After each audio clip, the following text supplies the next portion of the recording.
Karena tingkat kecerdasan, tingkat kesejahteraan, kemiskinan begitu banyak, pengangguran begitu banyak, perlu stabilitas. Boleh saya tambahkan? Iya, jadi bukan diktator, sentralistik benar. Kemudian tidak bisa dinafikan peran 98 sebukti sejarah. Itu tidak bisa dinafikan perannya untuk merubah sistem pemerintahan. Tetapi tidak bisa dinafikan kalau Golkar pada saat itu yang menguasai parlemen, ketua MPR ada ketua umum Golkar, Pak Harmoko. Kalau Golkar tidak mau menyerap dan tidak memahami aspirasi mahasiswa, tidak mungkin reformasi terjadi. Percepatan pemilu itu karena peran Partai Golkar. Ini tidak bisa dipikir jadi keliru besar kalau minta Golkar dibubarkan. Justru harus berterima kasih kepada Golkar. Sebentar. Golkar saat itu adalah penguasa di parlemen. Ya. Golkar yang memahami yang aspirasi masyarakat. Kalau Golkar tidak mau menyerap aspirasi mahasiswa ketika itu, tidak mungkin Pak Harmoko meminta Pak Harto mundur. Pak Harmoko itu adalah ketua umum Partai Golkar ketika Karni, saya ingin itu fakta. Ya, saya kira sedikit ya, Bang Anda Karni. aja jawab. Ya. Jadi begini. Tapi ya saya minta jangan kata yang Sorry, vulgar. saya mohon maaf kalau saya pakai tanda. Ya walaupun pakai tanda tapi Jadi, kata ya, itu Bang Nurdin, sopan. Saya kira pada saat itu kami berdebat juga di kalangan mahasiswa, Bang Nurdin. Apakah memang perubahan ini masih bisa dilakukan intraparlementer? Dan kami sepakat pada saat itu perubahan tidak bisa lagi dilakukan secara intraparlementer karena memang partai politik, dua partai politik saat itu dan Golkar pada masa itu dalam perspektif kami itu sudah dikooptasi. Karena itu perubahan yang harus dilakukan itu adalah ekstraparlementer. Makanya kami turun ke jalan. Bagi kami perubahan parlementer pada saat itu justru dalam perspektif kami ketika itu, mohon maaf, inkonstitusional dalam perspektif kami pada saat itu. Dan kami memahami justru tekanan publik pada saat itu yang memaksa Golkar dan parlemen ketika itu akhirnya mau tidak mau mengikuti suara mahasiswa dan masyarakat. Jadi bukan karena kebaikan hati Pak Harmoko, ini pemahaman kami. Ini begini. Karena kalau kami tidak demonstrasi waktu itu, pasti Pak Harto akan jalan terus. Saya kira enggak, bahkan sedikit aja. Saya ingin menyatakan, Adinda, saya ingin menyatakan ya, bahwa Pak Harto itu bukan diktator. Kalau Pak Harto diktator, tidak mungkin beliau mau mundur.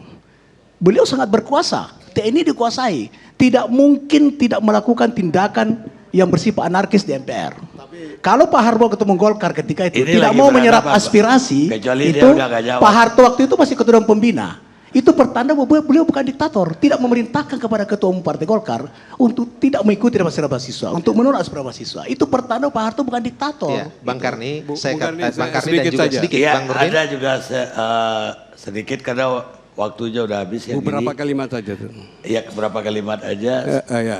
Saya selesaikan dengan termin ini. Bung Karni. Saya menyebut diktator karena memang rezim yang berkuasa secara sangat sentralistik itu dalam pemahaman saya diktator, dan rezim Orde Baru itu fasis, sama seperti Irak di bawah Hussein menurut pemahaman saya. Ya, itu juga ada udah kata-kata tadi. Kita rehat dulu sejenak.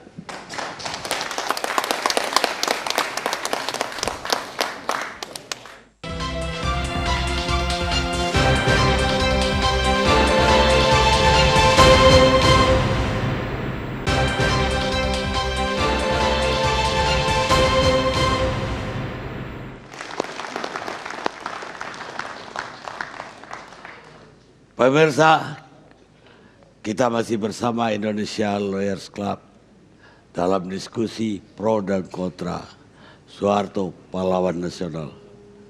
Sekarang Jenderal Kiflan Zain yang baru datang.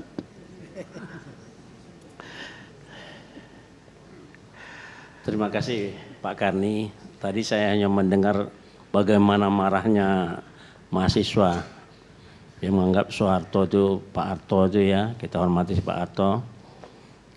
Bagaimanapun pernah jadi Presiden Republik Indonesia, kita hormatilah. Jangan ada kata-kata yang bejat itu.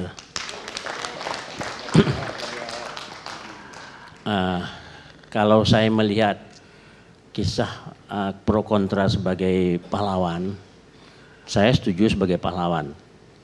Bukan karena saya bekas tentara, tapi saya melihat sejarah beliau mulai dari tahun 45, jangan 45, sejak zaman Belanda beliau menjadi seorang kopral ya, kemudian dari zaman Jepang masuk dari Danco, kemudian menjadi komandan batalion, komandan brigade.